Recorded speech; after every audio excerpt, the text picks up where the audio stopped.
नमस्कार. उद्या रविवारी 1 डिसेंबर रोजी वक्फ भूविरोधी जनजागृतीसाठी मोठा मेळावा होत आहे.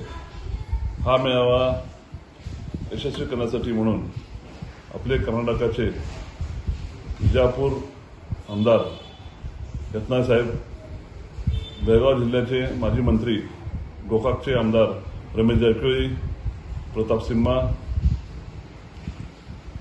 हरीश जे आपले हरिहरचे आमदार आहेत ते, तसेच एन आर संतोष, आणखी बेळगाव जिल्ह्यातील सर्व भारतीय जनता पार्टीचे वरिष्ठ नेते, कार्यकर्ते, पदाधिकारी या मेळाव्यात जास्तीत संख्येने सामील होणार आहेत आणि हा मेळावा व्यवस्थित पार पडावा या दृष्टीने उद्या सरदार ग्राउंड येथे पार्किंगची व्यवस्था, त्यानंतर राणी चन्नम्मा यांच्या प्रतिमेला मालार्पण, नंतर गणेश मंदिर चन्नम्मा सर्कल येथे पूजा करून पदयात्रेमार्फत आम्ही महात्मा गांधी येथे जाणार आहे. महात्मा गांधी भवन येथे जाणार आहे. महात्मा गांधी भवनमध्ये जे आपले बेळगाव जिल्ह्यातील वक्फ बोर्ड भूमीविरोधात जे इफेक्टेड लोक आहेत, ज्यांना काही नोटीसवर आले आहेत, त्यांच्याकडून आम्ही अर्ज घेणार आहे.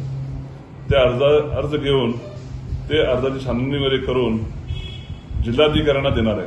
तसंच ते सर्व अर्ज दिल्ली येथील कमिटीला सुपूर्द करणार आहे, जेणेकरून येणाऱ्या काळामध्ये आपल्या हिंदू बांधवांवरती कोणत्याही प्रकारे अशा प्रकारचा भीतीचे भयभीत वातावरण निर्माण होऊ नये यासाठी हे जनजागृती कार्यक्रम हाती घेतला आहे. तरी सर्व बेळगाव येथील सर्व नागरिकांनी या मोर्चाला म्हणा किंवा या महामेळाव्याला उपस्थित राहून सहकार्य करावे, जेणेकरून जे लोकांना पीडित आहेत त्यांना आपण एक दृष्टीने मदत केल्यासारखे होईल. मी अशी आशा बाळगतो. धन्यवाद.